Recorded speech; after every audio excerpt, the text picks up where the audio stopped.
وضو کرنا. ہر نمازی آدمی وضو کرتا ہے، لیکن اس کو وضو کے معارف کا صحیح پتہ نہیں ہوتا، جس کی وجہ سے اہتمام کے ساتھ وضو ہر بندہ نہیں کرتا.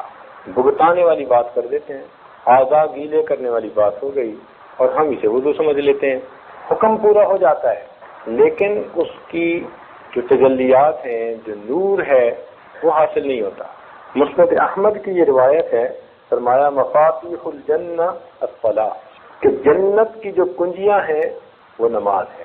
اور اسی میں فرمایا وہ مفاتیح الصلاۃ الطہور، اور نماز کی کنجیاں وہ طہارت ہے. تو گویا اس روایت میں فرمایا گیا کہ جنت کی کنجیاں نماز ہیں اور نماز کی کنجیاں طہارت ہے. اب طہارت کا ایک حصہ تو ہم نے گزشتہ کل پڑھ لیا، یہ بھی وضو کی طہارت کا ایک دوسرا حصہ ہے.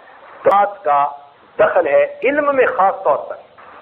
تو وضو میں 4 اعضاء فرض ہیں، جن میں سے 2 اعضاء علمی ہیں اور 2 عملی ہیں.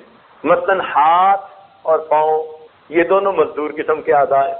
جو دل دماغ نے بتایا انہوں نے کام کرنا ہے، ان کا اپنا عقل نہیں ہے، یہ حکم کے پابند ہیں، تو یہ مزدور اعضاء ہوئے. اور دیکھو اللہ تعالیٰ نے علماء کی بستی کو اوپر بنایا ہے اور مزدور اعضاء کو نیچے بتایا ہے. ہاتھ پاؤں نیچے ہوتے ہیں نا، تو انسان کے جسم میں بھی اللہ نے ان کو انزل الناس منازلہم، ان کا درجہ اونچا رکھا. تو 2 علمی اعضاء، ایک سر اور ایک چہرہ، اور 2 عملی اعضاء، ایک ہاتھ اور ایک پاؤں. لیکن جب انسان کو پانی نہ ملے تو اس وقت تیمم کا حکم دیا گیا، اور تیمم کے لیے مٹی کو استعمال کروایا گیا. کیوں؟ کہ پانی نہ ملنے کی وجہ سے کوئی ایسی چیز کا حکم دینا ضروری تھا جو پانی سے بھی زیادہ عام اویلیبل ہو بندے کو. ورنہ اگر پانی کی بجائے ایسی چیز دیتے کہ وہ بھی نہ ملتی تو تیمم کیسے ہوتا؟ تو تیمم تو یہ تھا نا کہ چلو پانی نہیں ملتا تو کوئی بات نہیں، یہ تو تمہیں ملتا ہی ہے. تو اس لیے اللہ تعالیٰ نے پانی کی جگہ پھر مٹی کو کہا کہ مٹی سے تیمم کر لو. لیکن جب مٹی سے تیمم کروایا تو اب 4 فرضوں کی بجائے اللہ رب العزت نے تیمم میں 2 فرض کر دیے. اس لیے کہ جب کسی چیز کو تبدیل کیا جاتا ہے تو وہ چیز پہلے سے آسان ہوا کرتی. عذر کے بعد اگر کام کو مشکل کر دیتے تو اس کا مطلب ہے عذر کا تو خیال ہی نہ رکھا گیا. عذر کے بعد تو کام میں آسانی ہونی چاہیے نا. تو پہلے 4 فرائض تھے، عذر کے بعد کتنے ہو گئے؟ 2 ہو گئے. اور 2 بھی کون کون تھے؟ ایک علمی اعضاء میں سے اور ایک عملی اعضاء میں سے. علمی اعضاء میں سے کس کو چنا گیا؟ چہرے کو. سر کو اس لیے چھوڑ دیا کہ پہلے ہی 1/4 سر کا مسح ہے، پورا عضو نہیں، تھوڑے عضو کا مسح کرتے ہیں، تو جو پہلے ہی تھوڑا عمل ہے اس کو ویسے ہی معاف کر دیا. اور پاؤں کو اس لیے چھوڑ دیا کہ پاؤں ویسے ہی مٹی کے قریب رہتے ہیں، تو اگر اس کو پھر مٹی سے کروا دیتے تو پھر مٹی پہ مٹی چڑھ جاتی. تو اس لیے عملی اعضاء میں سے پاؤں کو چھڑوا دیا، علمی اعضاء میں سے سر کو چھڑوا دیا. تو تیمم کے اندر 2 فرض رہ گئے، ایک چہرے کا مسح کرنا اور ایک ہاتھوں کا کوہنیوں تک مسح کرنا. یہ اس سے تیمم ہو جاتا ہے. اب ایک سوال پیدا ہوتا ہے، وضو میں سب سے پہلا فرض کون سا ہے؟ بتائیے. منہ دھونا. جزاک اللہ. وضو میں سب سے پہلا فرض کیا ہے؟ منہ دھونا. لیکن ہم کرتے کیا ہیں؟ پہلے ہاتھ دھوتے ہیں جو سنت ہے، پھر کلی کرتے ہیں جو سنت ہے، پھر ناک میں پانی ڈالتے ہیں جو سنت ہے. تو عقل کہتی ہے کہ فرض پہلے ہونے چاہیے تھے، سنتیں بعد میں ہونی چاہیے تھی. اشکال پیدا ہوتا ہے نا ذہن میں. عقل کیا کہتی ہے؟ سوچ کیا آتی ہے؟ سوچ آتی ہے کہ فرض کی اہمیت زیادہ ہے، ہونا یہ چاہیے تھا کہ فرض پر عمل پہلے کروایا جاتا، سنتوں پر عمل بعد میں کروایا جاتا، جبکہ وضو میں آتے ہی سنتوں پر عمل کروا کے فرض کی باری بعد میں آئی. ایسا کیوں ہوا؟ بتائیں گے کچھ؟ آپ چپ رہے ہیں. اس میں حکمت تھی. دیکھیے ذرا غور کیجیے گا کہ ضروری تو نہیں کہ پانی ہمیشہ ٹوٹی سے پاک صاف ہی مل رہا ہے. چانسز ہیں کہ پانی ٹھیک نہ ہو. آپ کسی تالاب پہ وضو کرنے کے لیے گئے، تالاب کا پانی ٹھیک نہیں تھا، آپ نے جاتے ہی عمل کرنا شروع کر دیا، تو شریعت نے اس میں احتیاط رکھی. کیا؟ کہ جا کر پہلے ہاتھ دھو. جب ہاتھ میں پانی لیں گے تو اس کی رنگت کا پتہ چلے گا کہ نہیں چلے گا؟ اگر بے رنگ پانی ہوگا تو پتہ چلے گا ٹھیک رنگت ہے، اور اگر اس میں کچھ ملا ہوا ہوگا تو رنگ سے فوراً پتہ چل جائے گا کہ بھائی یہ تو پانی کی رنگت ٹھیک نہیں ہے. تو ہاتھ دھونے سے کس کا پتہ چلا؟ پانی کی رنگت کا، اور منہ میں لینے سے کس کا پتہ چلا؟ پانی کے ذائقہ کا، اور ناک میں ڈالنے سے کس چیز کا پتہ چلا؟ پانی کی بو کا، اور تین ہی چیزوں سے پانی کے پاک ہونے کا اندازہ ہوتا ہے، اس کی رنگت سے، اس کے ذائقے سے، اور اس کی جب رنگ بھی ٹھیک ہو، ذائقہ بھی ٹھیک ہو، بو بھی ٹھیک ہو تو یہ پاک پانی ہے۔ شریعت نے حکم دیا اب تم منہ دھو کر فرض ادا کر لو۔ الحمدللہ، دیکھو شریعت کے احکام میں کیا حکمتیں ہیں اللہ رب العزت کی بات۔ تو اس لیے ہم سب سے پہلے آ کے ہاتھ دھوتے ہیں، ہاتھ دھوتے ہوئے دعا پڑھوائی جاتی ہے، بسم اللہ العظیم والحمدللہ علی دین الاسلام۔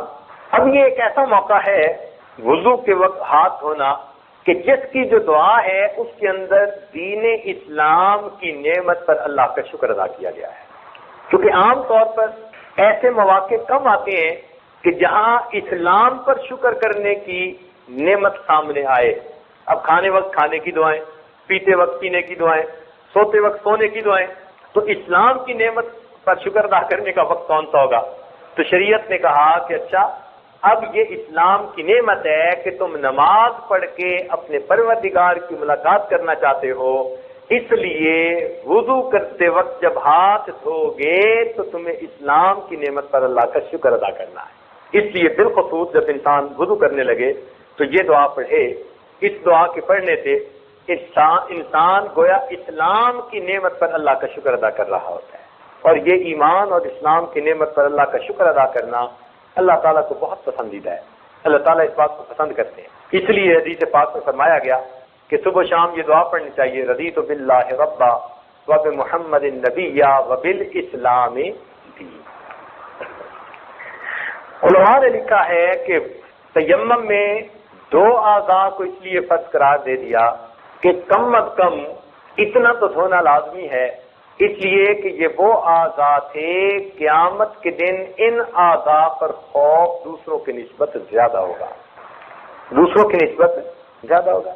مثال کے طور پر چہرے یا تو سفید ہوں گے یا پھر تو چہرے پہ سیاہی آئے گی نا، اور خوف کے آثار بھی چہرے پہ سب سے پہلے ظاہر ہوتے ہیں۔ کسی بندے کو آپ دیکھیں نا تو اس کا چہرہ سب سے پہلے بتائے گا، بعد میں ہاتھ کانپتے ہیں نا، چہرے پہ پہلے اثرات ہوتے ہیں نا، تو چہرے سے پہلے پتہ چلتا ہے کہ خوف ہے اس کے اوپر، اس لیے چہرے کو دھلوا دیا گیا، اور ہاتھوں کو اس لیے دھلوایا گیا کہ نام اعمال یا تو دائیں ہاتھ میں ملے گا یا پھر بائیں ہاتھ میں، اور یہ دو ہی پہچان ہوگی، دو چیزیں قیامت کے دن جن کی وجہ سے پتہ چل جائے گا یہ بندہ جنتی ہے یہ بندہ، یا اس کے چہرے کو دیکھ کے پتہ چلے گا یا اس کے ہاتھوں کو دیکھ کے پتہ چلے گا۔ ہاتھوں کو دیکھ کے کیسے پتہ چلے گا کہ اگر نام اعمال دائیں ہاتھ میں آ گیا تو یہ جنتی ہونے کی نشانی، اگر چہرہ سفید ہو گیا تو یہ جنتی ہونے کی نشانی، کیونکہ جنتی اور جہنمی کے درمیان فرق ان دو اعضاء سے ہونا تھا، اس لیے ان دو اعضاء کو تیمم میں بھی دھلوایا گیا۔ اب کوئی آدمی یہاں سوال کر سکتا ہے کہ جی پل صراط سے گزرتے ہوئے پاؤں بھی کانپیں گے، پل صراط سے گزرتے ہوئے پاؤں بھی کانپیں گے تو پاؤں بھی دھونے چاہیے تھے۔ تو علماء نے اس کا جواب لکھا کہ پل صراط سے گزرنے سے پہلے نام اعمال انسان کو دائیں ہاتھ میں مل چکے ہوں گے، لہذا ایمان والوں کے نام اعمال چونکہ دائیں ہاتھ میں ہوں گے، مومنوں کے پاؤں پل صراط پر ہرگز نہیں کانپیں گے، وہ کافروں کے پاؤں کانپیں گے۔ پہلے ان کو پتہ چل چکا ہوگا کہ ہماری فرسٹ ڈویژن ہے، ہم پاس ہیں، اس لیے ان کے پاؤں نہیں کانپیں گے، پاؤں کانپیں گے ان کے جن کے بائیں ہاتھ میں نام اعمال ہوگا۔ وضو میں مسواک کا کرنا سنت ہے۔ نبی علیہ السلام نے ارشاد فرمایا کہ تم اپنے منہ کو صاف رکھا کرو اس لیے کہ تم اسے اللہ کا قرآن پڑھتے ہو، اور ایک روایت میں آتا ہے کہ فرشتہ نمازی کے تلاوت کو سنتا ہے، حتیٰ کہ وہ فرشتہ اس کے اتنے قریب ہو جاتا ہے کہ اس تلاوت کرنے والے قاری کے ہونٹوں پہ اپنے ہونٹ رکھ دیتا ہے، اتنا قریب ہو جاتا ہے اللہ کے کلام کی شوق میں۔ اگر اس نے مسواک نہ کیا ہو تو فرشتہ ایسا نہیں کرتا، پیچھے رہ جاتا ہے، اور اگر اس نے مسواک کیا ہوگا تو فرشتہ اس کے اتنے قریب ہو کر اللہ کا قرآن سن رہا ہوگا۔ اس لیے جو اللہ کا قرآن پڑھنے والے حضرات ہیں ان کو اپنا منہ ضرور صاف کرنا چاہیے مسواک کے ذریعے سے۔ نبی علیہ السلام نے ارشاد فرمایا اگر مجھے امت کی تکلیف کا احساس نہ ہوتا تو میں ہر نماز میں مسواک کا کرنا فرض قرار دے دیتا۔ اس سے کیا اندازہ ہوتا ہے کہ نبی علیہ السلام کتنا اہتمام چاہتے تھے۔ تو ہمیں مسواک کا بہت اہتمام کرنا چاہیے۔ ایک بات ذہن میں رکھنا، دو سنتیں ہیں، منہ کو صاف رکھنا بھی سنت ہے اور منہ میں مسواک مارنا بھی سنت ہے۔ کئی لوگ لکڑی کی مسواک تو مارتے ہیں، کرتے ہیں، لیکن وہ منہ صاف نہیں ہوتے، منہ سے بو آتی ہے۔ تو سنت ایک تو حاصل ہو گئی، مگر منہ کو صاف رکھنے کی سنت حاصل نہیں ہوئی۔ صاف رکھنا بھی ضروری ہے۔ پہلے زمانے میں غذائیں سادہ تھیں، جو کی روٹی، وہ بھی خشک روٹی، ستو ہوتے تھے، کبھی پانی پی لیا کبھی دودھ پی لیا، تو دانت صاف کرنے آسان ہوتے تھے۔ یہ آج کے دور کی آئس کریمیں نہیں ہوتی تھی، یہ آج کے دور کی مرغن غذائیں نہیں ہوتی تھی۔ آج کی دور کی غذاؤں سے اپنے منہ کو صاف کرنے کے لیے اگر مسواک کام نہیں پورا کر رہا تو آپ کو چاہیے کہ برش استعمال کریں، اس پر دوائی استعمال کریں، منہ کو بو سے صاف رکھیں۔ بعض دوستوں کو ہم نے دیکھا، وہ کہتے ہیں جی یہ تو انگریزوں کا طریقہ ہے۔ نہیں، ہرگز نہیں۔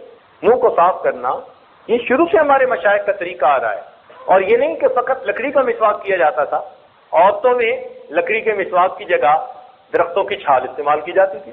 اب یہ اخروٹ کی چھال وہ اتنا دانتوں کو صاف کر دیتی ہے کہ کتنے میلے دانت کیوں نہ ہو، آپ اخروٹ کی چھال لے کر جو سبز ہوتی ہے اس کو آپ منہ میں لگائیں تو 1 منٹ کے اندر دانت ایسے صاف ہوں گے کہ جیسے آپ کسی ڈینٹل کلینک سے صاف کروا کے باہر نکل رہے ہیں۔ تو عورتوں میں پہلے زمانے سے شروع سے ہی کیکر کی چھال، بادام کے درخت کی چھال، اخروٹ کی چھال، یہ چھالیں استعمال کرنے کا طریقہ رہا اور ان کے لیے یہی سنت تھی، منہ کو صاف رکھنا۔ تاہم آج کے دور میں عورتیں سمجھتی ہیں کہ مسواک کرنا مردوں کے لیے سنت ہے، اور یہ غلط فہمی ہے۔ مسواک مردوں کے لیے بھی سنت ہے، عورت کے لیے بھی سنت ہے، یہ اچھی طرح ذہن نشین کر لیجیے۔ تو مسواک کی سنت پر آج عورتوں میں بہت عمل کم رہ گیا ہے۔ وہ برش وغیرہ کر لیتی ہیں تو ایک سنت پر عمل ہوا کہ منہ صاف رکھتی ہیں، مگر مسواک والی سنت پر عمل نہیں ہوا۔ تو دونوں پر عمل کرنا ضروری۔ نبی علیہ السلام نے ارشاد فرمایا حدیث پاک میں، تم اپنے منہ کو صاف رکھو گے تو تمہاری عورتیں زنا کا ارتکاب نہیں کیا کریں گی۔ حدیث پاک ذمہ داری سے عرض کر رہا ہوں، اگر تم اپنے منہ کو صاف رکھو گے تو تمہاری عورتیں زنا کا ارتکاب نہیں کیا کریں۔ تو اس لیے دیکھا کہ کچھ دوست فقط مسواک کر لیتے ہیں، منہ کی صفائی کا خیال نہیں کرتے۔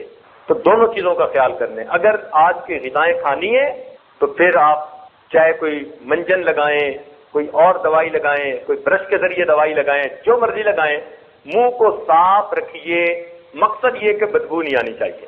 اگر بدبو آئی، اللہ کا فرشتہ آپ کی تلاوت کو اس طرح سے نہیں سنے گا۔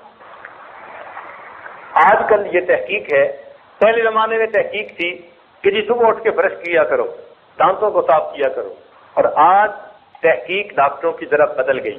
امریکہ میں بہت زیادہ اس بات کی ایڈورٹائزمنٹ کرتے ہیں کہ دن میں کرو نہ کرو، رات کو سوتے ہوئے تم اپنے منہ کو صاف کر کے ضرور سویا کرو۔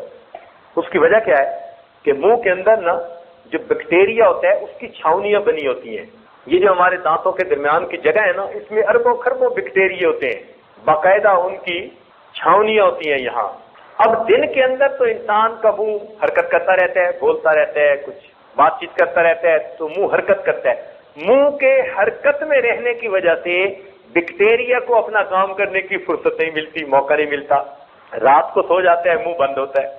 تو جب رات کو سو جاتے ہیں، منہ بند ہوتا ہے، بیکٹیریا کے لیے دانتوں پر حملہ کرنے کا بہترین وقت ہوتا ہے۔ اس لیے دانتوں کی بیماریاں 90% رات سونے کے دوران ہوا کرتی ہے، اور سنت یہی ہے کہ نبی علیہ السلام رات کو سونے سے پہلے وضو فرماتے تھے، یعنی صاف اور پاک منہ لے کر آپ آرام فرمایا کرتے۔ تو آج یورپ کی دنیا میں کہا جاتا ہے کہ صبح مسواک کرو نہ کرو تمہاری ثواب دید ہے، رات سونے سے پہلے مسواک ضرور کر لو۔ تو دیکھو نبی علیہ السلام کی سنت پر آئے کہ نہیں آئے۔ تو اس لیے رات کو سونے سے پہلے اپنا منہ ضرور صاف پاک کیا کریں، تاکہ رات کو بیکٹیریا کو عمل کرنے کا موقع نہ ملے، دانتوں کی بیماریاں کم ہوں۔ اور پیٹ کی بیماریوں کی بنیاد دانتوں کی بیماریاں ہوتی ہیں۔ اکثر جو پیٹ کی بیماری ہے نا، ان کی بنیاد منہ کی بیماریاں لگتی ہیں، کہ منہ کے اندر بیکٹیریا جو ہے وہ کچھ ایسے جراثیم پیدا کر دیتا ہے جو بیماریوں کے ہوتے ہیں۔ جب انسان کھانا کھاتا ہے، اپنے منہ سے بیماریوں کے جراثیم اپنے پیٹ میں جا رہے ہوتے ہیں۔ تو اس لیے منہ کو اچھی طرح صاف رکھنا چاہیے، اور اگر انسان کے دانت ایسے ہیں کہ اس میں خلا ہے اور غذا اندر پھنس سکتی ہے، تو اس کو خلال بھی کرنا چاہیے اور اچھی طرح تسلی کے ساتھ اپنے منہ کو صاف کر لینا چاہیے۔ گویا نماز کے لیے مسواک کرنا مستقل اجر کا باعث ہے، اس لیے حدیث پاک میں فرمایا گیا کہ جو نماز مسواک کے ساتھ پڑھی جائے اس نماز سے جو مسواک سے نہ پڑھی جائے 70 گنا زیادہ فضیلت رکھتی ہے۔ تو دیکھو نماز کا بھی اجر بڑھ گیا اور صفائی بھی بہتر ہو گئی، تو فائدہ تو ہمارا اپنا ہوا۔ ایک حدیث پاک میں ہے، ابن حجر رحمۃ اللہ علیہ نے محبیات میں یہ حدیث نقل کی ہے، فرماتے ہیں کہ مسواک کا استعمال کیا کرو، اس میں 10 فائدے ہیں۔ منہ کو صاف کرتی ہے، اللہ تعالیٰ کی رضا کا سبب ہے، شیطان کو غصہ دلاتی ہے، مسواک کرنے والے سے اللہ تعالیٰ اور فرشتے محبت کرتے ہیں، مسوڑوں کو تقویت دیتی ہے، بلغم کو قطع کرتی ہے، شیطان کو غصہ دلاتی ہے، منہ میں خوشبو پیدا کرتی ہے، صفرا کو دور کے اہتمام بتائیے اور چھوٹے بچوں سے شروع کیجیے۔ عام طور پر چھوٹے بچے وہ مسواک کے یا منہ کو صاف کرنے کے شروع میں عادی نہیں ہوتے، لمبا عرصہ تک وہ اس سے غفلت برتتے ہیں، جب ان کے دانت خراب ہونے شروع ہوتے ہیں تب ان کو دانتوں کی قدر و قیمت کا احساس ہوتا ہے۔ حدیث پاک میں فرمایا گیا الوضوء صلاح المؤمن، کہ وضو مومن کا اسلحہ ہے، اسلحہ سے انسان دشمن سے اپنا بچاؤ کرتا ہے۔ تو گویا وضو کے ذریعے سے انسان کی دشمنوں سے حفاظت ہوتی ہے۔ اب دشمنوں میں سے بڑا دشمن ہمارا کون ہے؟ شیطان ہے۔ تو اس لیے باوضو آدمی کو شیطان یعنی شیطانی وساوس کم آتے ہیں بنسبت بے وضو انسان کے۔ اس لیے ہمارے مشائخ نے فرمایا ہے کہ سالک کو چاہیے کہ اکثر اوقات باوضو رہے۔ آپ باوضو رہنے کی عادت ڈالیے اپنے اندر، پھر دیکھیے کہ آٹومیٹکلی یہ وساوس کم ہوتے چلے جائیں گے، خود بخود کم ہوتے جائیں گے۔ اور یہ جو ہے نا باوضو زیادہ دیر رہنا، یہ اللہ کی توفیق سے ہے۔ کچھ لوگ پوچھتے ہیں جی کوئی طریقہ بتائیں کہ ہم لمبی دیر تک وضو سے رہ سکیں۔ کچھ کھانے کے ساتھ بھی ہے کہ انسان ذرا اپنے کھانے پہ نظر رکھے، جن چیزوں سے زیادہ پیٹ میں گیس بنتی ہے ان سے پرہیز کر لیں اور کھانا اعتدال کے ساتھ کھائے۔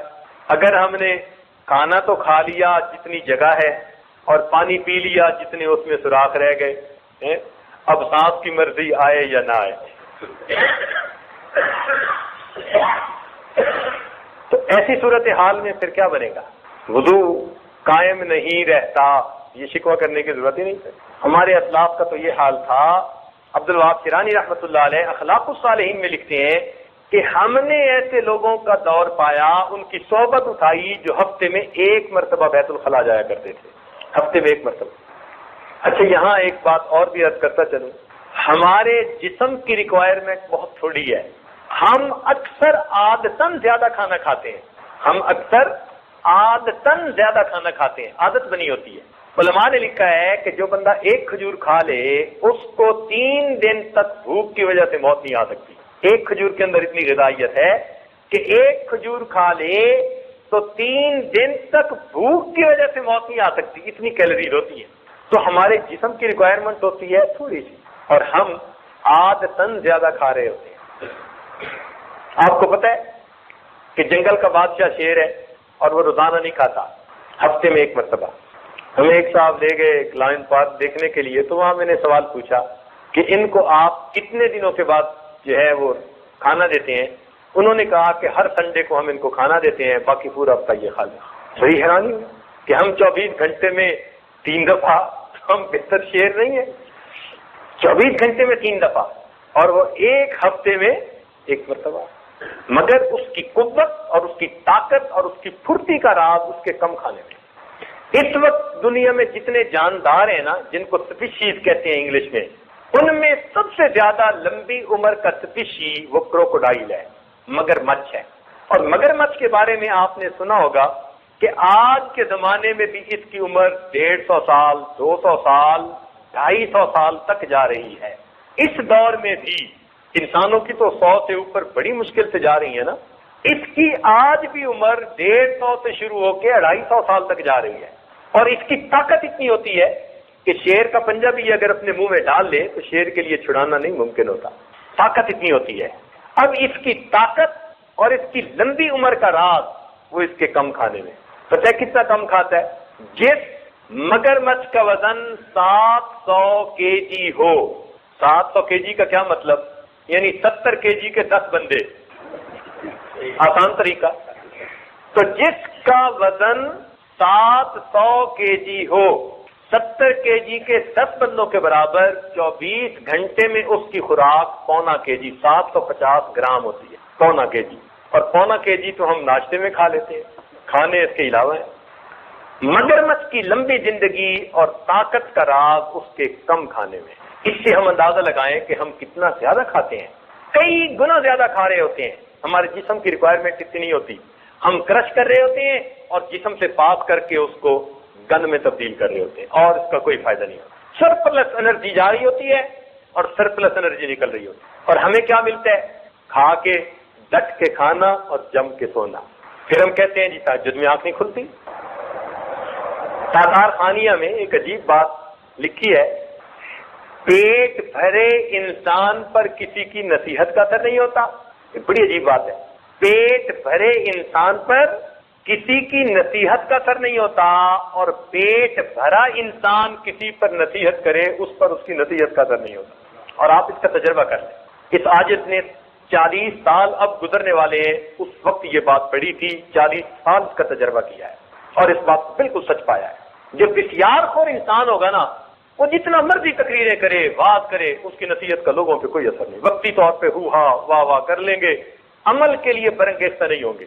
عمل کے لیے برانگیختہ اسی بندے کی بات پر ہوں گے جو کم کھانے والا ہوگا، جس کا اپنا پیٹ خالی رہنے والا ہوگا. اس کو اللہ تعالیٰ یہ توفیق دیتے ہیں اس کی بات دوسروں کو موٹیویٹ کرنے کا سبب بن جایا کرے. اس لیے امام شافعی رحمۃ اللہ علیہ فرماتے تھے کہ میں نے اپنی زندگی میں صرف ایک بندے کو دیکھا جو موٹا بھی تھا اور عقل مند بھی تھا، امام محمد رحمۃ اللہ علیہ. اس کے سوا میں نے زندگی میں کوئی موٹا عقل مند نہیں دیکھا. تو انسان کے کھانے کی ریکوائرمنٹ تھوڑی ہے. اس لیے آپ دیکھیں گے کم کھانے والے لوگ، ان کا وضو بھی زیادہ رہتا ہے، ان کی نیند بھی کنٹرول میں ہوتی ہے، اور ان کا دماغ شارپ بہت ہوتا ہے. ذرا سی بات پہ وہ فوراً بات کو پک کر لیتے ہیں، فوراً سمجھ جاتے ہیں. ان کا IQ بہت بہتر ہو جاتا ہے. چنانچہ امام بخاری رحمۃ اللہ علیہ کے حالات زندگی میں لکھا کہ ایک مرتبہ بیمار ہوئے تو حکیم نے کہا کہ ان کا قارورہ چیک کرنا پڑے گا، ہیلتھ چیک کرنی پڑے گی. تو جب ان کو چیک کروایا گیا تو حکیم صاحب نے کہا کہ قارورہ سے پتہ چلتا ہے کہ اس بندے نے تو کبھی سالن ہی استعمال نہیں کیا. تو شاگرد نے آ کر امام صاحب سے عرض کیا کہ حضرت حکیم صاحب تو یہ کہہ رہے تھے، تو کیا آپ نے سالن کبھی نہیں استعمال کیا؟ فرمایا پچھلے 20 سال سے 5 یا 7 بادام کا مغز یعنی گلیاں نکال کر تو 5 یا 7 بادام روزانہ کھا کر گزارا کر لیتا ہوں. 24 گھنٹے کی خوراک امام بخاری رحمۃ اللہ علیہ کی 24 گھنٹے میں 7 بادام تھے. 20 سال گزارے اس کے اوپر، اور پھر ذہانت اللہ نے کیا دی تھی. تو اس لیے کم کھانے میں کئی فوائد ہیں. ایک تو انسان کا ہاضمہ ٹھیک رہتا ہے، بار بار وضو کے لیے نہیں بھاگنا پڑتا. اور دوسرا یہ کہ انسان کی یادداشت اچھی ہوتی ہے، نیند کنٹرول ہوتی ہے. پھر اس کی بہت ساری بیماریاں زیادہ کھانے کی وجہ سے. اچھا یہ بتائیں کہ آج کل لوگ زیادہ کھانے کی بیماریوں کی وجہ سے زیادہ مر رہے ہیں یا کم کھانے کی بیماریوں سے زیادہ مر رہے ہیں؟ یہ کولیسٹرول بڑھ جانا، شوگر بڑھ جانا، بلڈ پریشر بڑھ جانا، یہ زیادہ کھانے کے نتیجے ہیں یا کم کھانے کے نتیجے ہیں؟ اور رزق کا جتنا شکوہ آج ہے اللہ سے، اتنا پہلے کبھی نہیں تھا. رزق کے شکوے بھی اللہ سے آج سب سے زیادہ. اللہ اللہ بعض اللہ والوں کی زبان پہ عجیب الہامی باتیں ہوتی ہیں. سبحان اللہ. ایک بزرگ کی بات یاد آ گئی. فرماتے تھے اللہ رب العزت نے الہام فرمایا، اللہ رب العزت نے الہام فرمایا کہ اے میرے بندے، میں وہ رزاق ہوں کہ اگر تو بار بار کہے اللہ مجھے رزق نہ دے، میں پھر بھی تجھے دے کر رہوں گا. تو میرے بندے اگر تو رو رو کر مانگے گا پھر میں تمہیں رزق کیوں نہیں عطا کروں گا؟ تو میں تو وہ رزاق ہوں، میں نے ذمہ لے لیا. وما من دابۃ فی الارض الا علی اللہ رزقها. تو اگر تو بار بار کہے اللہ مجھے رزق نہیں چاہیے نہیں چاہیے، میں پھر بھی دے کے رہوں گا. تو اے بندے اگر تو رو رو کے مانگے گا تو پھر میں تمہیں رزق کیوں نہیں عطا کروں؟ عطا ابن ابی رواح رحمۃ اللہ علیہ، یہ امام اعظم منیف رحمۃ اللہ کے اساتذہ میں سے ہیں، کبار تابعین میں سے ہیں. عجیب الہامی باتیں کیا کرتے تھے، عجیب الہامی باتیں کیا کرتے تھے۔ فرماتے تھے اللہ تعالیٰ نے مجھ پر الہام فرمایا کہ بندوں سے کہہ دو، میرے بندوں سے کہہ دو کہ اگر رزق میں کچھ تھوڑی کمی ہو، اگر رزق میں کچھ تھوڑی کمی ہو، تم لوگوں کے درمیان، دوستوں کے درمیان بیٹھ کر فوراً میری شکایتیں کرنی شروع کر دیتے ہو، اور میرے بندو تمہارے نامے اعمال گناہوں سے بھرے ہوئے میرے پاس آتے ہیں، میں تو کبھی فرشتوں میں بیٹھ کے تمہاری شکایتیں نہیں کیا کرتا۔ اور واقعی بات ایسی ہے، تھوڑا سا کچھ کاروبار اوپر نیچے ادھر ادھر ہو جائے بس شکوے شروع کر دیتے ہیں۔ مخلوق کو نہ بتائیں، خالق کے سامنے عرض کریں، 2 رکعت نفل پڑھا کریں۔ اس لیے حدیث پاک میں آتا ہے کہ نبی علیہ الصلوۃ والسلام کے کو جب کوئی مہم پیش آ جاتی تھی، خود بھی اور اہل خانہ کو بھی نماز کا اہتمام کرنے کا، یعنی صلاۃ الحاجت پڑھنے کا حکم دیا کرتے تھے۔ تو باوضو ہر وقت رہنا، اس کے لیے کم کھانا معاون ثابت ہوتا ہے، اور دعا مانگنے کی بھی ضرورت ہے۔ یہ اللہ تعالیٰ کی طرف سے توفیق ہے، دعا مانگے، دعا سے کام حل ہو جاتا ہے۔ ہمارے حضرت مرشد عالم رحمۃ اللہ علیہ، ان کی صحت ایسی تھی سبحان اللہ کہ بہت کم ایسی دیکھنے میں آئی۔ ہمارے ہاں پہاڑی علاقہ ہے مری، تو گرمیوں کے رمضان میں مری میں لوگ پورے ملک کے سمٹ سے پہنچ جاتے ہیں، ٹھنڈی ہونے کی وجہ سے وہاں رمضان شریف بھی گزارتے ہیں، منظر بھی بہت خوبصورت ہے۔ قراء حضرات نے وہاں پر ایک جگہ اپنی متعین کی ہوئی ہے مسجد، پورے شہر کے قراء چن چن کے وہاں آتے ہیں اور وہ قرآن سناتے ہیں، اور ایسا قرآن سناتے ہیں سبحان اللہ کہ اس وقت تقریباً 38 سال گزر چکے ہیں، اس مصلے کے اوپر کسی حافظ کو آج تک متشابہ نہیں لگا۔ وہ کھڑا ہی ایسے بندے کو کرتے ہیں جس بندے کو سورہ فاتحہ کی طرح قرآن مجید یاد ہوتا ہے۔ الحمدللہ اس عاجز نے ان گناہگار آنکھوں سے شاید درجن سے بھی زیادہ ایسے حضرات کی خود زیارت کی کہ جن کو قرآن مجید سورہ فاتحہ کی طرح یاد تھا۔ اللہ انبلیویبل، بعض اوقات تو حیران ہو جاتے ہیں۔ یعنی ان کو کہا ایک آیت، انہوں نے آیت پڑھ دی، میں نے کہا پچھلی آیت وہ پڑھ دی، اس سے پچھلی آیت وہ پڑھ دی، میں نے پیچھے 20-30 آیتیں پڑھائیں اور وہ پیچھے 20-30 آیتیں بتاتے چلے گئے۔ حیران نہیں ہوتا بندہ؟ یعنی ایک آیت حافظ کو بتاؤ نا تو وہ آگے تو پڑھ دے گا، پیچھے پڑھنا یا پیچھے کی آیت کون سی ہے یہ بتانا مشکل ہوتا ہے، اور ایک آیت بتا بھی لے گا تو اس سے پیچھے کی بتانا اور مشکل۔ لیکن ایسا قرآن پاک یاد کہ آپ ایک آیت پوچھئے، اس سے پیچھے کی کون وہ پڑھ دیں گے، اس سے پیچھے کی، اس سے پیچھے کی 20 آیتیں پیچھے پڑھواتے جائیے، وہ 20 آیتیں آپ کو پیچھے پڑھتے چلے جائیں۔ اللہ اکبر۔ چنانچہ ایک مرتبہ ایک حافظ صاحب تھے، دوستوں میں بیٹھے ہوئے تھے، تو انہوں نے کہا جی کہ یہ پارہ پڑھ لیا ہے؟ ان کا ہاں پڑھ لیا ہے۔ تو کسی نے کہا نہیں پڑھا، بس مجھے کہیں کہیں جہاں وقف ہوتے ہیں نا وہاں پہ ذرا تنگی پیش آتی ہے۔ وہ کہنے لگا میں آپ کو بتاتا ہوں، وہیں بیٹھے بیٹھے ہر آیت کا آخری لفظ پڑھتے پڑھتے پورا پارہ مکمل کر دیا۔ پہلی آیت کا آخری لفظ یہ ہے، پھر اس کے بعد یہ، پھر یہ، وہ لفظ بھی پڑھتے گئے، آخری لفظ، اور آخری لفظ پڑھ کر پارہ مکمل کر دیا۔ سورہ فاتحہ کی طرح قرآن مجید یاد، سبحان اللہ۔ ایسے عشاق دیکھے، سبحان اللہ۔ کراچی میں ایک صاحب ہیں، ان کو قرآن کا کمپیوٹر کہا جاتا ہے، قرآن کا کمپیوٹر کہا جاتا ہے۔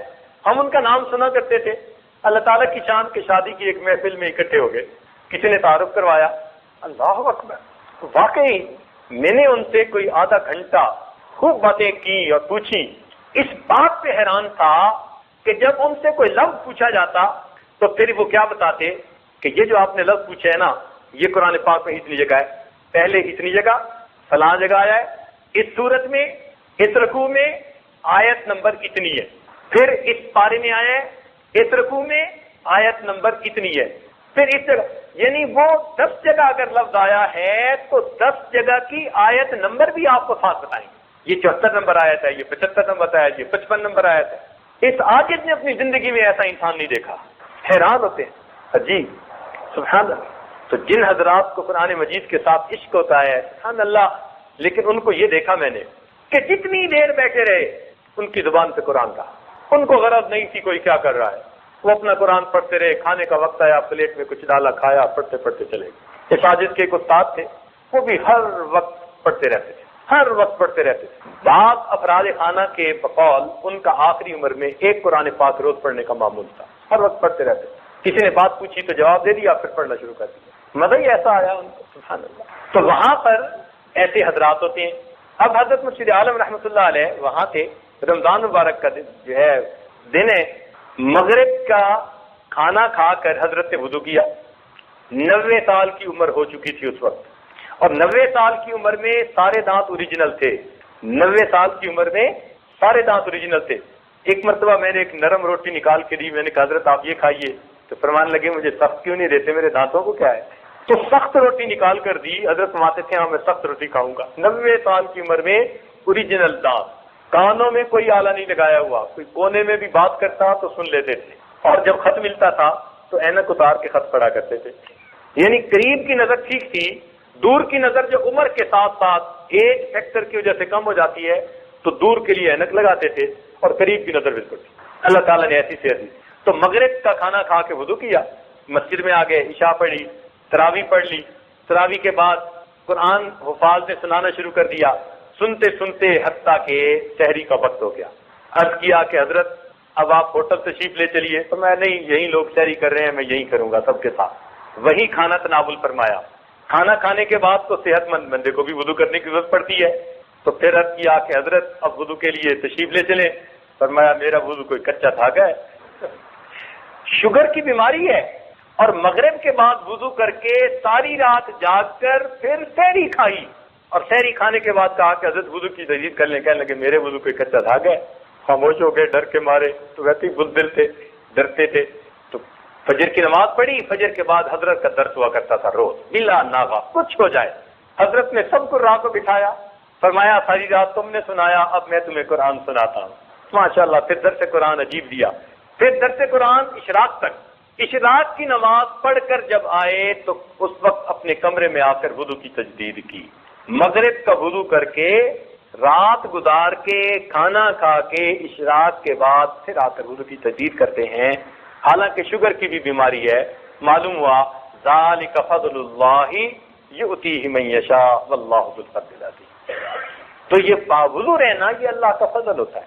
آپ دعا کریں گے اللہ تعالیٰ آسان کر دیں۔ بار بار دعا کیجیے، 2 رکعت صلاۃ الحاجت پڑھ کے دعا کیجیے، فرض نمازوں کے بعد دعا کیجیے، اللہ تعالیٰ آسان کر دیں، پکی بات ہے۔ ہمارے شہر میں ایک خاندان ہے، امام ربانی مجدد عرفانی رحمۃ اللہ علیہ کے خاندان میں سے۔ ایک مرتبہ یہ آج ان کی زیارت کے لیے ان کے گھر گیا، تو ان کا مکان ایسی جگہ ہے کہ جہاں نئی کالونی بن رہی تھی، تو ابھی مسجد تعمیر نہیں ہوئی تھی، دور تھی۔ تھوڑی دیر بیٹھے، بات چیت ہوئی، مغرب کا وقت ہو گیا، تو ساجد نے پوچھا کہ جی مسجد ان کا جی قریب تو نہیں ہے، دور ہے، تو ہم ادھر ہی نماز پڑھ لیتے ہیں، ہم اپنے گھر کے قریب مسجد کے بارے میں کچھ قدم اٹھا رہے ہیں، بس دعا کریں اللہ تعالیٰ بنوا دے۔ ہم نے کہا ٹھیک ہے یہیں پڑھتے ہیں۔ اب انہوں نے چادر بچھائی، ہم نماز پڑھنے کے لیے کھڑے ہو گئے۔ ان کے بچے، ان کے قریب والوں کے کچھ 10-15 تھے، وہ ان کے گراؤنڈ کے اندر فٹ بال کھیل رہے تھے۔ تو جب کھڑے ہو گئے تو انہوں نے بچوں کو آواز دی کہ بچوں نماز کے لیے آؤ۔ بچوں نے وہیں فٹ بال چھوڑا اور بھاگے بھاگے آئے۔ اب اتنے بڑے نے بھی بوٹ کھولے اور صف پہ، اور اتنے نے بھی جوتے اتارے اور صف پہ۔ مجھے حیرانی ہوئی، میں نے ان کی طرف دیکھا، میں نے کہا انہوں نے وضو نہیں کرنا؟ بھائی فٹ بال کھیل رہے تھے، کسی کو پسینہ آیا ہوا، کسی کو بڑے نے بھی آ کے جوتے اتارے صف پہ، اور اتنے نے بھی جوتے اتارے اور صف پہ۔ تو وہ کہنے لگے جی سب کا وضو ہے۔ نماز پڑھی، لیکن نماز کے بعد ذہن میں بات رہی، وہ پہچان گئے۔ تو نماز کے بعد پھر مجھے کہنے لگے جی آپ کے ذہن میں بھی بات ہوگی کہ بچوں نے وضو نہیں کیا، شاید آج نماز کے لیے انہوں نے اہتمام سے پہلے سے وضو کیا ہوا تھا۔ بات یہ ہے ہمارے امام ربانی مجدد ثانی رحمۃ اللہ علیہ کے خاندان میں یہ بات چلی آ رہی ہے کہ ہم نے اپنی زندگی باوضو گزارنی ہے۔ ہمارے گھر کے 5 سال سے بڑی عمر کے کسی بھی بڑے مرد، عورت، بچے، بچی کو آپ دیکھیں گے ہمیشہ باوضو پائیں گے۔ آج کے دور میں بھی ایسے لوگ موجود ہیں، آج کے دور میں زندہ ہیں۔ وہ کہتے ہیں ہمارے خاندان میں یہ چیز آ رہی ہے، شروع سے بچے کو تعلیم دی جاتی ہے کہ بچہ تم نے باوضو زندگی گزارنی ہے۔ بس وضو ٹوٹا دوبارہ وضو کر لیا، وضو ٹوٹا دوبارہ وضو کر لیا۔ اور نبی علیہ السلام کی سنت مبارکہ بھی یہی ہے۔ حدیث پاک میں آتے ہیں نبی علیہ السلام نے قضائے حاجت سے فراغت حاصل فرمائی اور اسی وقت مٹی کے ساتھ تیمم فرما لیا جبکہ آپ دریا کے کنارے پر تھے۔ صحابی نے عرض کیا اللہ کے نبی یہ سامنے تو پانی ہے، وضو کر لیتے۔ فرمایا مجھے کیا معلوم یہاں سے وہاں پہنچتے ہوئے مہلت بھی ملے گی کہ نہیں ملے گی۔ تو وضو تیمم اس لیے کر لیا کہ وہ وضو کا قائم مقام۔ تو معلوم یہ ہوتا ہے کہ نبی علیہ الصلوۃ والسلام بھی کی سنت مبارکہ یہی کہ آپ کی باوضو ہی زندگی گزاری آپ۔ اس لیے سالک کو چاہیے کہ وہ باوضو زندگی گزارنے کی نیت کرے، ارادہ کرے، اس سے شیطانی وساوس کم ہو جائیں گے، گناہ کم ہو جائیں گے، وضو کی برکت اپنی ہوتی ہے۔ تو باوضو زندگی گزارنے کی کوشش کرنی چاہیے۔ حدیث پاک میں آتے ہیں تم جیسے زندگی گزارو گے تمہیں ویسے موت آئے گی، کما تعیشون تموتون۔ تو جب حدیث پاک میں آیا کہ تم جیسے زندگی گزارو گے ویسے موت آئے گی، تو معلوم ہوا کہ جو انسان باوضو زندگی گزارے گا اس آدمی کو باوضو موت آئے گی۔ تو باوضو موت آ گئی، اللہ تعالیٰ اپنی رحمت سے آسانیاں فرما دیں۔ تو اس لیے وضو کی خوب پابندی کریں، جتنی اپنی طرف سے کر سکتے ہیں، گھبرایا نہ کریں۔ الحمدللہ ہم نے اپنے رشتہ داروں میں ایسی جوان بچیوں کو دیکھا کہ جو اپنے بچوں کو بے وضو دودھ نہیں پلاتی، اور یہ بات کہنی آسان ہے، کرنی اتنی مشکل ہے۔ یہ ہم سے پوچھو نا کہ گھر کی عورتوں کو پھر کیا کیا جتن کاٹنے پڑے، حیران ہوتے ہیں۔ یعنی ماں بیٹے کے ساتھ سوئی پڑی ہے اور بیٹا رویا تو ماں نے اسے اپنا دودھ دیا، لیکن دودھ دینے سے پہلے وضو کرنا ہے۔ سردی کے موسم میں لحاف میں سے، گرم کمرے میں سے نکل کے جاؤ وضو کرو، وضو کر کے آؤ، بچے کو دودھ پلا کے 15 منٹ لیٹو، 15 منٹ کے بعد بچہ پھر روتا ہے کہ مجھے پھر دودھ چاہیے، اب پھر وضو کرنے کے لیے جاؤ چونکہ آگ لگ گئی تھی۔ پھر احساس ہوا کہ واقعی بچے کو ہمیشہ باوضو دودھ پلانا آسان کام نہیں، بڑا مشکل ہے۔ آپ کار پہ سفر کر رہے ہیں اور بچہ رو رہا ہے، اور اگر وضو نہیں ہے تو اب وضو کیسے کریں، بچے کو دودھ کیسے پلائیں، اور بچہ تڑپ رہا ہے وہ دودھ پلاؤ، اب رکو وضو کرو۔ اب باپردہ عورتوں کے لیے وضو کرنا کتنا مسئلہ، لیکن الحمدللہ آفرین ہے ان بچیوں اور ان عورتوں پر آج کے اس گئے گزرے دور میں بھی اپنے بچوں کو باوضو دودھ پلاتی ہیں۔ یہ برکتیں ہوتی ہیں، یہ مشائخ کی اچھی عادتیں ان کی نسلوں میں آگے چل رہی ہوتی ہیں، ان کی اولادوں میں چل رہی ہوتی ہیں۔ خواجہ معین چشتی اجمیری رحمۃ اللہ علیہ نے بنگال کا دورہ کیا، 7 لاکھ ہندو مسلمان ہوئے اور 70 لاکھ مسلمانوں نے بیعت توبہ کی۔ 7 لاکھ ہندو مسلمان اور 70 لاکھ مسلمان مرید بنے، توبہ طائب ہوئے۔ جب گھر پہنچے تو بڑے خوش تھے۔ ماں نے پوچھا معین الدین بڑے خوش نظر آتے ہو۔ اماں مجھے اللہ نے یہ سعادت بخشی، اتنے لوگوں نے اسلام قبول کیا، مجھے ذریعہ کے طور پہ اللہ نے قبول کر لیا۔ ماں نے کہا بیٹا یہ تیرا کمال نہیں، یہ میرا کمال ہے۔ یہ تیرا کمال نہیں، یہ میرا کمال ہے۔ کہ اماں آپ کا کمال کیسے؟ لاڈ میں پوچھا آپ کا کمال کیسے؟ فرمایا بیٹے جب تم چھوٹے تھے میں نے کبھی بے وضو دودھ نہیں پلایا، یہ اس کی برکت ہے، اللہ نے لاکھوں انسانوں کو تمہارے ہاتھ پہ اسلام قبول کرنے کی توفیق۔ تو پہلے زمانے میں عورتیں اپنے بچوں کو اس طرح باوضو دودھ پلاتی تھی، باوضو کھانے پکاتی تھی۔ آج تو باوضو کھانے پکانے کا رواج ہی ختم ہو گیا، رواج ہی ختم ہو گیا۔ تھوڑا ہے کچھ جگہوں پر ہے، ابھی کراچی میں یہ عادت تھا، اپنے ہی تعلق والے کچھ دوست تھے، الحمدللہ کئی دنوں کے بعد انہوں نے کھانا سامنے رکھا تو کھانا رکھ کر کہا کہ حضرت آپ کا یہ کھانا پکاتے ہوئے میری اہلیہ نے 11 مرتبہ سورہ یاسین شریف مکمل کی۔ خوشی ہوئی الحمدللہ، ابھی کچھ لوگ باقی ہیں جہاں۔ آپ اب گھر کی عورتوں کو ذمہ داری لگا دیجیے کہ وہ ہمیشہ باوضو کھانا کھلائیں گھر کے مردوں کو، آپ کو اپنی اولاد سے شکوے ختم ہو جائیں گے۔ تجربہ کر کے دیکھ لیجیے، ہم نے اس کو آزمایا ہے۔ آپ جو کہتے ہیں یہ اولاد دین میں دلچسپی نہیں لیتی، پڑھتی نہیں، فرما بردار نہیں، کہنا نہیں مانتے، سب شکوے ختم ہو جائیں گے۔ کیوں؟ جب ان کو باوضو پکا ہوا کھانا ملنا شروع ہو جائے گا، اس میں برکت اور اس میں نور ہوا کرتا ہے۔ جو عورتیں شکوے کرتی ہیں نا جی خاوند گھر میں گرم دماغ رہتا ہے، تعاون نہیں کرتے، ہر وقت ڈانٹ ڈپٹ کرتے رہتے ہیں، وہ خاوندوں کو باوضو کھانا کھلانا شروع کر دیں، اللہ تعالیٰ گھر کے ماحول کو محبت پیار والا بنا دے۔ تجربہ کر کے دیکھیے، ہم نے باقاعدہ آزمایا اس کو۔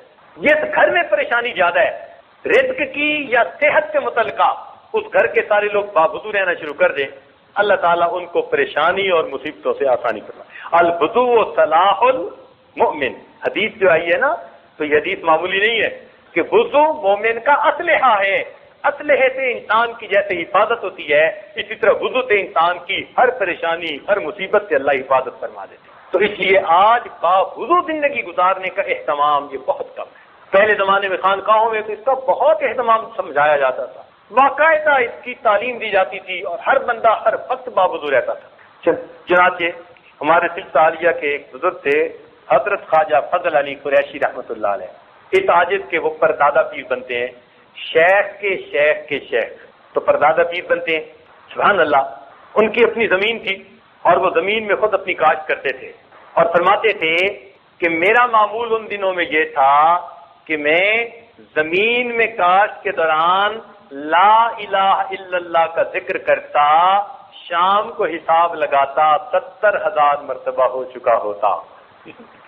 ایک دن میں 70,000 مرتبہ کلمے کا ذکر کرنا، سبحان اللہ، تب تو زندگی میں نور آتا تھا نا۔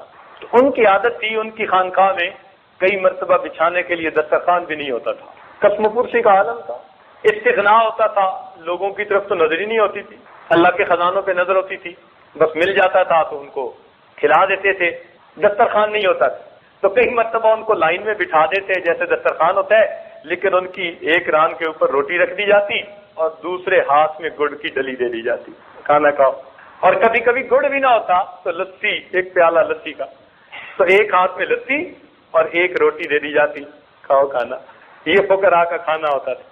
ایسے کھانے کھا کے اللہ اللہ کرتے تھے۔ ایک مرتبہ حضرت خواجہ فضل قریشی رحمۃ اللہ علیہ نے سامنے سب کے دسترخوان بچھوایا اور روٹی رکھی، اور روٹی رکھ کے کہا فقیرو، فقیرو کہتے تھے، بات عجیب ہے، فرمان لگے فقیرو، یہ جو روٹی تمہارے سامنے پڑی ہے، اس روٹی کے لیے جو گندم تھی، اس گندم بونے کے لیے جب زمین میں ہل چلایا گیا تو وضو کے ساتھ، جب اس زمین کو پانی دیا گیا تو وضو کے ساتھ، جب گندم کے دانے زمین میں ڈالے گئے تو وضو کے ساتھ، پھر بعد میں اس کی حفاظت کی گئی تو وضو کے ساتھ، پھر گندم کو کاٹا گیا تو وضو کے ساتھ، پھر اس کے دانوں کو بھوسے سے جدا کیا گیا تو وضو کے ساتھ، پھر گندم کو آٹے میں پیسا گیا تو وضو کے ساتھ، پھر آٹے کو گھر کے اندر گوندا گیا تو وضو کے ساتھ، اور پھر اس کی روٹی پکائی گئی تو وضو کے ساتھ۔ فقیرو، وہ روٹی آپ کے سامنے لا کر پہنچائی گئی وضو کے ساتھ، کاش کہ آپ لوگ بھی اسے وضو کے ساتھ کھا لیتے۔ یہ تعلیم دیتے تھے ہماری مشائخ، کاش کہ آپ لوگ بھی اسے وضو کے ساتھ کھا لیتے۔ اللہ اکبر۔ نزول المجالس میں ایک واقعہ پڑھا کہ ایک عیسائی عورت تھی، اس کا بچہ تھا، وہ نماز پڑھ رہی تھی اپنی اور یہ ساتھ کھیل رہا تھا۔ کوئی دشمن تھا، اس نے جب دیکھا کہ عورت تو نماز پڑھ رہی ہے اور اس کا بچہ ساتھ کھیل رہا ہے اور تنور جل رہا تھا، اس نے عداوت کے مارے اس کے بچے کو اٹھا کے تنور میں پھینک دیا۔ یہ دشمنی بہت بری ہوتی ہے، بہت بندے کو اندھا کر دیتی ہے، آنکھوں پہ پٹی بن جاتی ہے، حیوان ہو جاتے ہیں انسان۔ اس عورت نے اطمینان سے نماز پڑھی، نماز پڑھ کے جب تنور کے پاس آئی تو بچہ کھیل رہا تھا، بچے کو اس نے نکال دیا۔ اب لوگوں میں یہ بات بڑی مشہور ہو گئی، کچھ لوگ اس کے پاس آئے، کہنے لگے کہ تجھے یہ مرتبہ کیسے ملا، تجھے یہ مرتبہ کیسے ملا؟ تو اس عورت نے کہا کہ میرے اندر 4 باتیں ہیں، ایک تو میں پوری زندگی باوضو گزارتی ہوں، ہر وقت باوضو رہتی ہوں، دوسرا جب بھی وضو کرتی ہوں تو ہمیشہ تحیۃ الوضو ضرور پڑھتی ہوں، یعنی 2 رکعت نفل پڑھتی ہوں، اور تیسری یہ کہ جس کسی بندے کا کام میں کر سکتی ہوں، مشقت بھی اٹھا لیتی ہوں مگر اس کا کام ضرور کر دیتی ہوں، اور چوتھا یہ کہ کوئی بندہ اگر مجھے ایذا پہنچائے تو میں اس پہ صبر کرتی ہوں، شکوے نہیں کرتی۔ اللہ تعالیٰ نے ان 4 باتوں کی وجہ سے مجھے اپنی حفاظت عطا فرما دی۔ ہر وقت باوضو رہنا، وضو کرنا، تو اس کے بعد 2 رکعت تحیۃ الوضو پڑھنا، اور جو بھی کسی کے کام آپ آ سکتے ہیں ضرور اس کے کام آئیں، اور اگر کوئی آپ کو ایذا پہنچائے تو اس کا شکوہ نہ کریں، صبر کریں۔ اللہ تعالیٰ نے 4 باتوں کی وجہ سے اس عورت کو یہ حفاظت عطا فرمائی۔ چنانچہ ملا جیوا رحمۃ اللہ علیہ کا واقعہ ہے، حضرت خواجہ باقی بلّہ رحمۃ اللہ علیہ کے مزار کے بالکل قریب ہی لیٹے ہوئے ہیں دہلی میں۔ پھر آگے فرمایا رب العالمین، جو جہانوں کا رب ہے، رب کہتے ہیں آقا کو، مولا کو، پرورش دینے والے کو۔ جیسے ماں باپ بچے کی پرورش کرتے ہیں تو ماں باپ بیٹے کے رب ہوتے ہیں، مربی ہوتے ہیں۔ مالی پودے کی پرورش کرتا ہے، اس کو چھوٹے سے لے کے درخت تک جو ہے وہ لے جاتا ہے تو وہ اس کا مربی ہوتا ہے۔ اسی لیے یہ رب کی صفت پرورش دینے والے کی صفت ہے۔ اللہ تعالیٰ ساری کائنات کا رب ہے، وہ ساری کائنات کو پالتا ہے۔ پالنے کی صفت کس میں ہے؟ اللہ رب العزت کے اندر. اس لیے اللہ تعالیٰ نے انسان کو دنیا میں بھیجنے سے پہلے عالم ارواح میں پیدا فرمایا چھوٹے چھوٹے جسموں کے ساتھ، اور ان سے وعدہ لیا تھا الست بربکم، کیا میں تمہارا رب نہیں ہوں؟ تو اس سوال کے جواب میں نبی علیہ السلام نے سب سے پہلے کہا تھا بلا، اے اللہ آپ ہی ہمارے پروردگار ہیں، رب ہیں. اور آپ کے جواب کو سن کر پھر ساری مخلوق نے اس جواب کو ریپیٹ کیا تھا اللہ آپ ہی ہمارے رب ہیں. اللہ نے فرمایا اچھا سب نے میرے ساتھ وعدہ تو کر لیا، مجھے رب سمجھتے ہو، میں تمہیں دنیا میں بھیجتا ہوں آزمانے کے لیے کہ دنیا میں جا کے تم کس کو رب مانتے ہو. چنانچہ آج لوگ سمجھتے ہیں ہم نوکری سے پل رہے ہیں، ہم فیکٹری سے پل رہے ہیں، ہم زراعت سے پل رہے ہیں، ہم کاروبار سے پل رہے ہیں. نہیں، ہم اللہ سے پل رہے ہیں، اللہ ہمیں پال رہا ہے، ہمیں کوئی اور چیز نہیں پال رہی. اسی لیے دعوت و تبلیغ والے لوگ کہتے ہیں نا کہ بھائی ان اسباب کی نفی کرو. سچی بات ہے، جس طرح پہلے زمانے میں لات اور منات کی نفی کی جاتی تھی، اسی شد و مد کے ساتھ ان اسباب کی نفی کرنی چاہیے. اپنے دل کو سمجھانا چاہیے میں زراعت سے نہیں پل رہا، میں اپنی تجارت سے نہیں پل رہا، میں اپنی نوکری سے نہیں پل رہا، میں فیکٹری سے نہیں پل رہا. مجھے کون پال رہا ہے؟ میرا اللہ مجھے پال رہا ہے. رب ہمارا کون ہے؟ اللہ ہے، اللہ پالنے والا ہے. تو نظر اللہ پہ رکھیں، اسباب پہ نظر نہ رکھیں. تو نے پتھر میں کیڑے کو پالا، خشک مٹی سے سبزہ نکالا. یہ تیرا ہے جہاں، یہ زمین آسماں اے خدایا، کس نے تیری حقیقت کو پایا. ہمارے ایک دوست تھے ڈاکٹر صاحب، وہ کہتے ہیں کہ میں اپنے بچوں کو لے کے سوات سیر کے لیے گیا، ایک پتھر مجھے نظر آیا ذرا پنک رنگ کا تھا.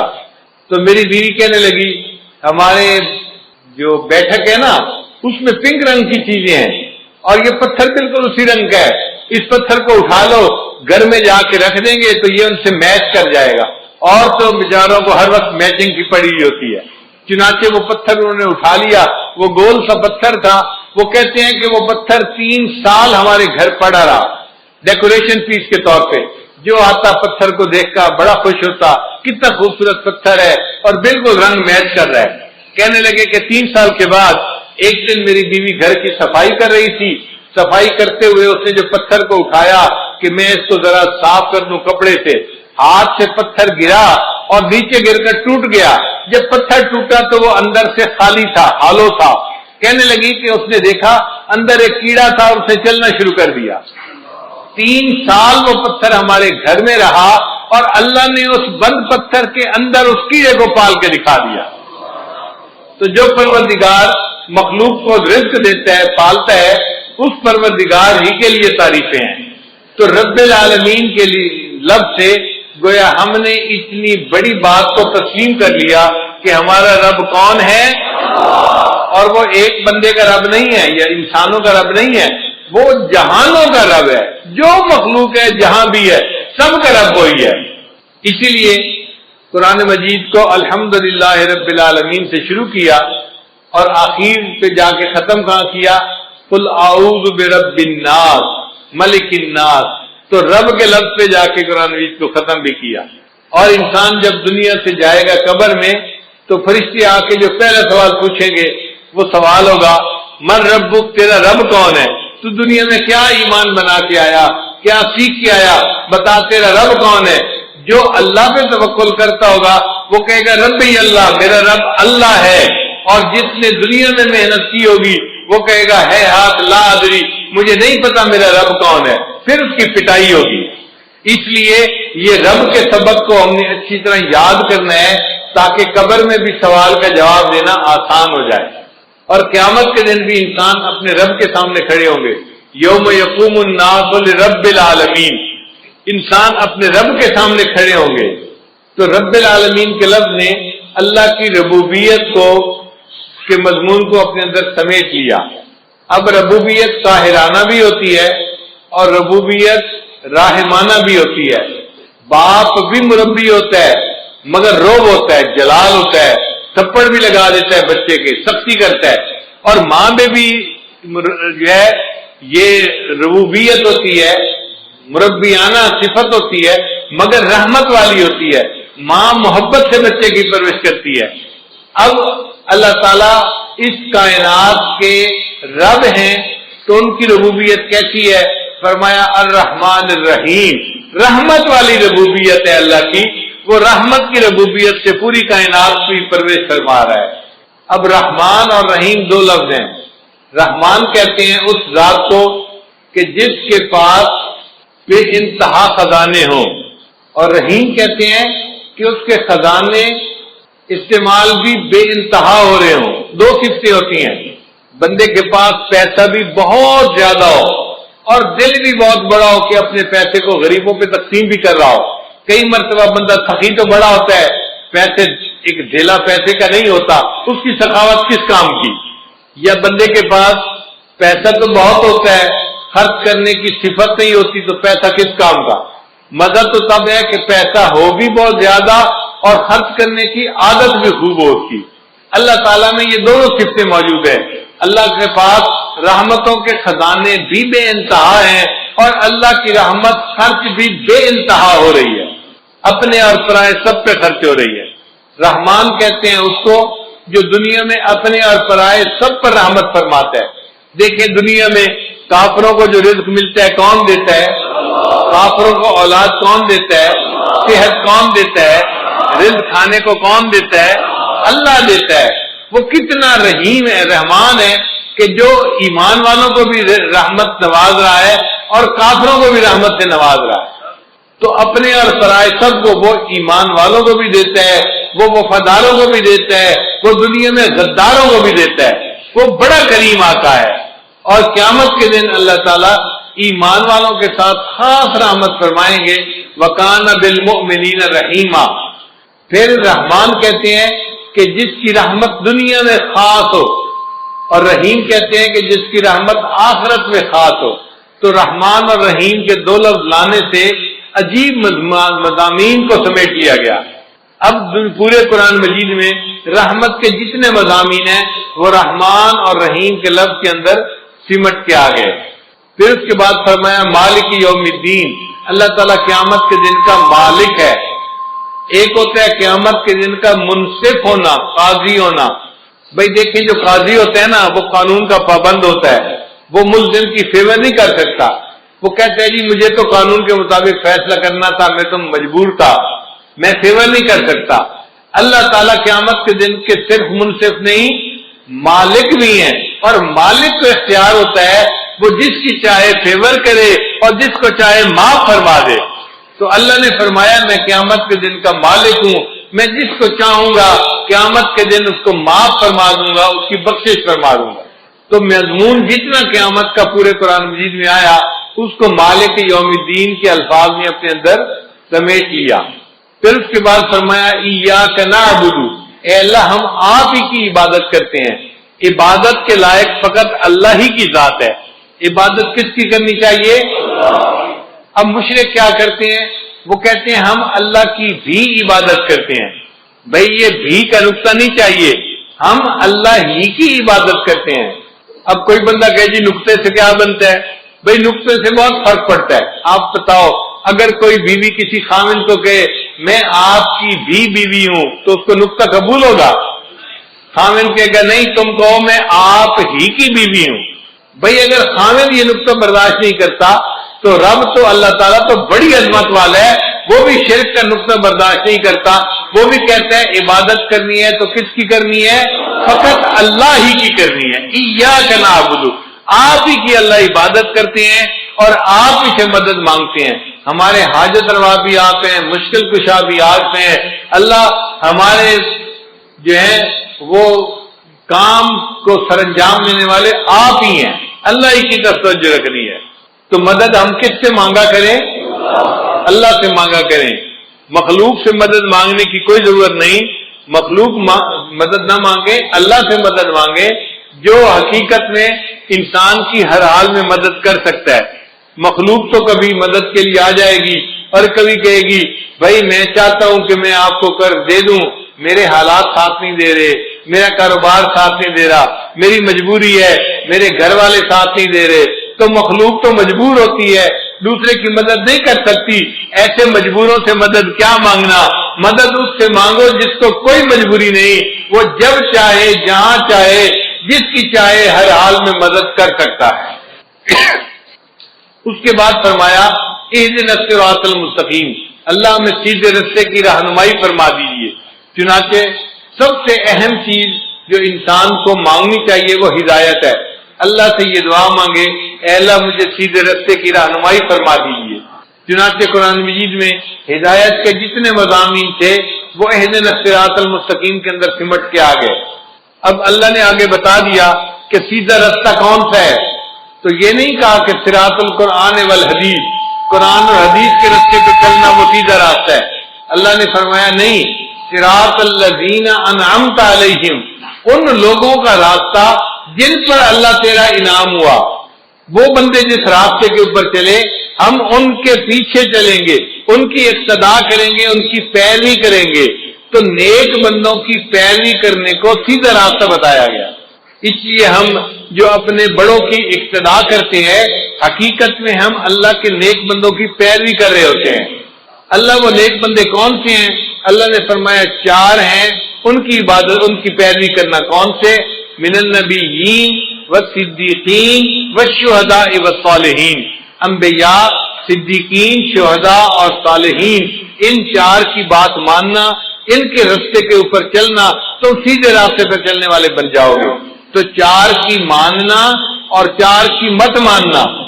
اللہ وہ 4 جن کی نہ مانے وہ کون سے ہیں؟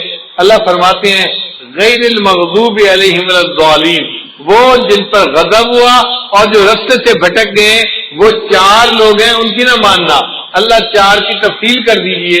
اللہ فرماتے ہیں وہ ہیں یہود اور نصارہ اور مشرکین اور ملحدین، یہ 4 لوگ ہیں، ان کے راستے پہ بالکل نہیں جانا تم نے۔ تو 4 کی ماننی ہے، 4 کی نہیں ماننی۔ جن کی ماننی ہے وہ انعام یافتہ لوگ ہیں، انبیاء، صدیقین، شہداء اور صالحین، اور جن کی نہیں ماننی وہ ہیں یہود، نصارہ، مشرکین اور ملحدین۔ اللہ تعالیٰ ہمیں ان 4 مغضوب علیہم لوگوں کے راستے پر قدم اٹھانے سے محفوظ فرمائے اور ہمیشہ اپنے انعام یافتہ بندوں کے راستے پہ چلنے کی اللہ ہمیں توفیق عطا فرمائے۔ اس لیے چونکہ پورے قرآن مجید کے مضامین کا خلاصہ سورہ بقرہ میں آ گیا، اللہ تعالیٰ نے سورہ بقرہ کا نماز میں پڑھنا لازم کر دیا، فرمایا لا صلاۃ الا بفاتحۃ الکتاب۔ اس لیے سورہ فاتحہ کا پڑھنا ضروری ہے۔ ہم جب نماز پڑھیں تو سورہ فاتحہ کے ایک ایک لفظ کے مضمون پر غور کریں اور سوچیں کہ اللہ نے کیا حکم دیا اور ہمیں اس کے مطابق اپنی زندگی کو بنانے کی ضرورت ہے۔ اب ایک اور نقطہ، آخر اللہ تعالیٰ کو نماز اتنی پسند کیوں ہے کہ نبی علیہ السلام نے فرمایا مومن اور کافر کے درمیان فرق کرنے والی چیز نماز ہے، اور جو بندہ نماز پڑھے گا اللہ تعالیٰ اس کے سارے دن کے کاموں کا ذمہ دار بنے گا، اللہ اس کے کاموں میں اس کی مدد کرے گا اور اس کی اللہ تعالیٰ ہر حال میں جو ہے وہ پشت پناہی فرمائیں گے۔ تو نماز آخر اتنی پسند کیوں ہے؟ اللہ کیوں خوش ہوتے ہیں؟ علماء نے اس کا جواب دیا کہ جب مومن نماز پڑھتا ہے تو اس سے شکل جو ہوتی ہے نا وہ احمد کے لفظ کی بنتی ہے۔ قیام میں ہماری حالت الف کی مانند ہوتی ہے، رکوع میں ہماری حالت ہا کی مانند ہوتی ہے، اور سجدے میں ہماری حالت میم کی مانند ہوتی ہے، اور اتحیات میں ہماری حالت دال کی مانند ہوتی ہے۔ اب سب ارکان کو جمع کرو تو کون سا لفظ بنا؟ احمد کا لفظ بنا، اور احمد اللہ کے محبوب کا نام ہے۔ اللہ فرماتے ہیں میرے بندے تو نماز میری پڑھ رہا ہے لیکن تیرا جسم میرے محبوب کے نام کی شکل بنا رہا ہے، تو مجھے میرے محبوب کی یاد دلا رہا ہے، اس حال میں مجھے تیرے اوپر بھی پیار آ رہا ہے، تجھ سے بھی مجھے محبت ہو گئی۔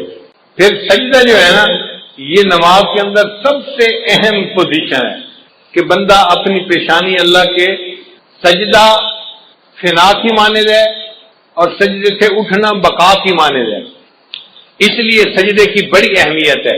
اس کی مثال یوں سمجھیں کہ جیسے کوئی کسی کے قدموں پہ جا پڑے منت سماجت کرتے ہوئے، بندہ اپنے پروردگار کے قدموں پہ جا پڑتا ہے، اس کے سامنے سر کو زمین پہ رکھ دیتا ہے، اے اللہ مجھ سے جو غلطیاں کوتاہیاں ہوئی تو مجھے معاف کر دے، میں نے تیرے سامنے اپنے سر کو جھکا دیا. اور یہ دنیا میں سجدہ کرنے کی سعادت جس کو نصیب ہوگی آخرت میں بھی وہی سجدہ کر سکے گا. قرآن مجید میں ہے اللہ تعالیٰ قیامت کے دن بندے کو کھڑا فرمائیں گے اور پھر ان کے سامنے ساق کی تجلی فرمائیں گے. یوم یکشف عن ساق. اور جب تجلی فرمائیں گے تو جو نمازی ہوں گے وہ سارے سجدے میں جا پڑیں گے، اور جو نماز نہیں پڑھتے ہوں گے ان کی کمر جو ہوگی نا وہ بالکل سیدھی ہو جائے گی، سخت ہو جائے گی، اور وہ سجدہ کر ہی نہیں سکیں گے، وہ سجدے سے محروم ہو جائیں گے. ہم دنیا میں غیب کے سجدے کرتے پھر رہے ہیں. دنیا میں غیب کا سجدہ ہے، معبود سامنے تو نہیں ہے، مگر ایک وقت آنے والا ہے کہ ہمیں ایسا بھی سجدہ اللہ عطا فرمائیں گے کہ جب اللہ کا دیدار ہو رہا ہوگا، اس کی ذات کا دیدار ہوگا، اور اس وقت ہم شہود کا سجدہ کریں گے.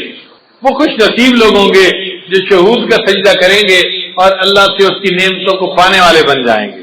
اس لیے قرآن مجید میں ہے کہ جو لوگ جہنم میں جائیں گے ان سے فرشتے پوچھیں گے اور تمہیں جہنم سے بچانے والا کوئی نہیں تھا، تم کیا کرتے تھے جو جہنم میں آ گئے؟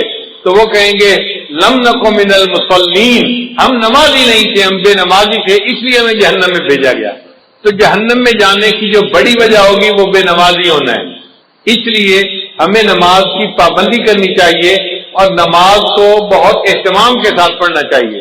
عورتیں نماز میں سستی کرتی ہیں، گھر کے کاموں کی وجہ سے نمازیں قضا کر بیٹھتی ہیں، یہ بہت بڑی کوتاہی ہے، اس سے بچنے کی ضرورت ہے. اور ایک نقطہ یاد کر لیجئے کہ اگر نماز پڑھنا اور یا کوئی کام کرنا دو آپشن سامنے آئیں تو ہمیشہ نماز پہلے پڑھیں، کام کو پیچھے چھوڑیں. لوگوں کی عادت ہوتی ہے اور جی یہ کام کر لیتے ہیں پھر نماز پڑھ لیں گے. نہ یہ بڑی غلطی ہے. پہلے نماز پڑھیں پھر کام کریں. عورتیں یہی تو کہتی ہیں میں مہمانوں کو چائے دے دوں پھر نماز پڑھ لیتی ہوں، اور مہمانوں کو چائے دیتے دیتے نماز قضا ہو جاتی ہے. میں یہ کام کر لوں پھر نماز پڑھ لوں گی، اور اس کام کے کرتے کرتے نماز قضا ہو جاتی ہے. تو عورتیں یہ بات توجہ سے سنیں، جب نماز اور کسی کام کے درمیان چوائس آئے تو کس کو چوز کرنا چاہیے؟ نماز کو چوز کرنا چاہیے، نماز کو مقدم کرنا چاہیے. ہم نماز کو چوز کریں گے، اللہ اس کے بدلے دنیا کے کاموں میں ہماری مدد. ہم ایک مرتبہ پشاور سے واپس اسلام آباد کی طرف آ رہے تھے، راستے میں عصر کا وقت ہو گیا، اول وقت تھا. میں نے دوستوں کو کہا کہ بھئی نماز کے لیے روکو، پہلے نماز پڑھیں گے پھر آگے سفر کریں گے. مسجد چھوٹی سی تھی، 10-12 بندے نماز پڑھ سکتے تھے، اور 5-7 تو ہم ہی تھے. ہم نے نماز پڑھنی شروع کی، اتنے میں ایک اور گاڑی والے آ کے رکے. 4-5 بندے تھے، سب داڑھی والے، ایسے لگتا تھا جیسے جماعت میں جانے والے بندے ہوں. ان میں سے 2 بندے گاڑی میں سے نیچے اتر آئے کہ نماز پڑھ لیتے ہیں. ایک نے کہا یار چھوٹی سی مسجد ہے، تنگی ہوگی، آگے کوئی 50 میل کے فاصلے پہ ایک بڑی مسجد ہے، وہاں جا کے نماز پڑھیں گے. تو اس کے کہنے پہ جو مسجد میں آئے تھے وہ بھی واپس چلے گئے اور وہ گاڑی والے چلے گئے. ہم نے نماز پڑھی، نماز پڑھ کے ہم اسلام آباد کی طرف روانہ ہوئے. ہم 5 کلومیٹر آگے آئے تو ہمیں پتہ چلا کہ وہ جو کار میں چند لوگ بیٹھے ہوئے تھے ان کی گاڑی کا ایکسیڈنٹ ہوا تھا، کار بالکل تباہ ہو گئی تھی، اور کھڑے وہاں لوگوں نے بتایا کہ اس میں سے 2 بندے فوت ہو گئے تھے. اب بتائیں کہ ان لوگوں نے وقت کی نماز ادا نہیں کی تھی. اگر چھوٹی مسجد میں نماز پڑھ لیتے اور پھر موت آتی تو وقت کی نماز ادا کر کے موت آتی. اب ان کو نماز پڑھے بغیر موت آ گئی. اس لیے جب نماز کا وقت آئے پہلے نماز پڑھیں پھر باقی جو بھی کام ہے وہ کریں. اور اگر اس طرح کریں گے تو اللہ مدد کریں گے. ایک عرب کا واقعہ سن لیں، میں اپنی بات کو مکمل کرتا ہوں کہ وہ دیہاتی آدمی تھا اور اس کا نہری پانی کا معاملہ تھا اور زمین میں پانی دینے کا مسئلہ تھا. تو بیوی نے کہا دیکھیں فصل خشک کھڑی ہے، آپ پہلے پانی دے دیں اور پھر آپ اگر نماز کا وقت بچے تو جائیں، ورنہ اگر جمعہ کا قضا بھی ہو گیا تو کیا فرق پڑتا ہے. اس نے کہا ہرگز نہیں، میں جا کے جمعہ پڑھوں گا اور پھر بعد میں آ کے دیکھوں گا پانی کا وقت بچتا ہے یا نہیں بچتا. دونوں وقت ایک جیسے تھے، ادھر جمعے کا وقت تھا ادھر پانی کا وقت تھا. خیر بیوی چپ ہو گئی.